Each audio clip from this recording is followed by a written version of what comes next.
I love salt. Like, I really like salt. Like, some people are like, if you add butter to everything, it always tastes better. No.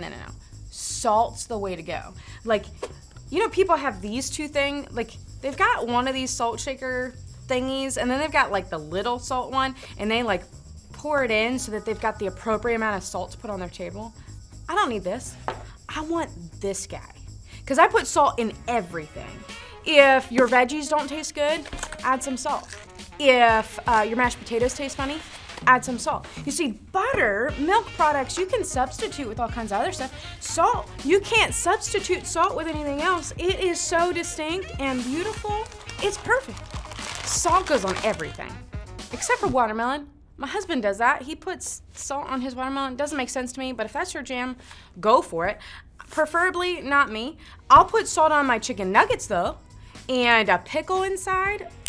That's my jam. Or salty chips, salty crackers. It doesn't matter what you put salt on, to me, it's probably a pretty good choice. Now, what's fun is that Jesus actually refers to us as salt, which I take as a compliment. He's not referring to us as like mean and grouchy, the salty kind. He's actually referring to us as like we have a distinct flavor. Just like you can't replace salt with a different flavor or a different item, a different ingredient. Like if you make cookies and you forget the salt, you can't just add something else and hope it works out. Those cookies are done for. You need salt because it has a distinct ingredient. Jesus actually uses salt to describe us as Christians. We can look at it in Matthew chapter 5, verse 13. So check it out with me. It says this, "You are the salt of the earth. What good is salt if it has lost its flavor? Can you make it salty again? It'll be thrown out and trampled underfoot as worthless." You see, what he's saying here is that salt is such a distinct flavor. You can't replace it. You can't do something else with it, especially if it suddenly doesn't have the flavor anymore. The reason why salt is good is because it's unique, because it stands out.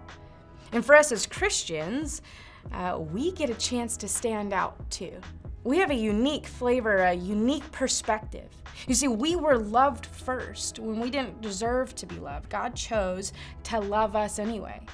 And because of that, we now get the opportunity to show that same love to other people. We have a distinct flavor. To love others, do what's right when others might say that's not the popular choice. We get a chance to be uniquely different in a really good way. You see, you bring many benefits to the world.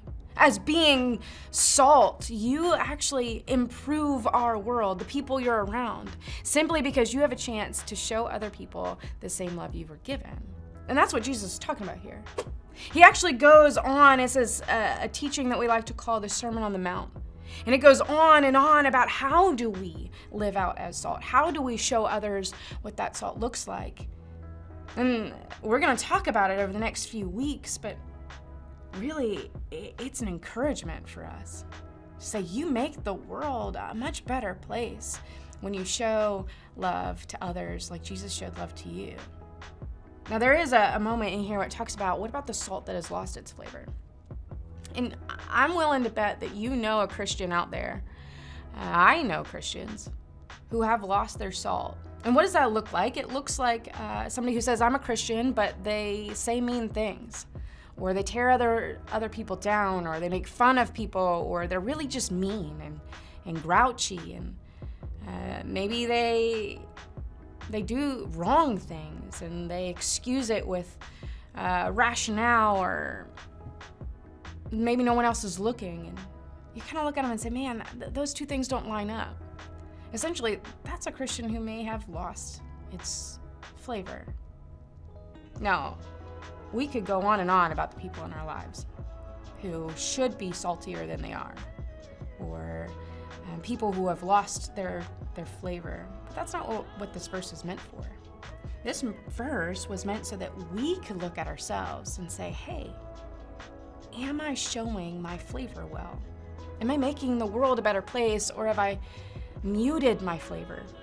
Have I stopped speaking up for those who need me to? Have I stopped blessing others with encouraging words? Have I stopped doing what's right when the world around me says that that's not popular? So when we start muting our salty flavor, we're actually doing exactly what this verse tells us not to do. We're not using our flavor, we're letting it be muted. We're essentially flavorless salt. So how are you showing your flavor? How are you being the salt that God has called us to be? How are you making this world a better place? Because we are salt to the earth. We are a great benefit. So, where do you need to add more salt to your life, more flavor, so that others can see Jesus through you?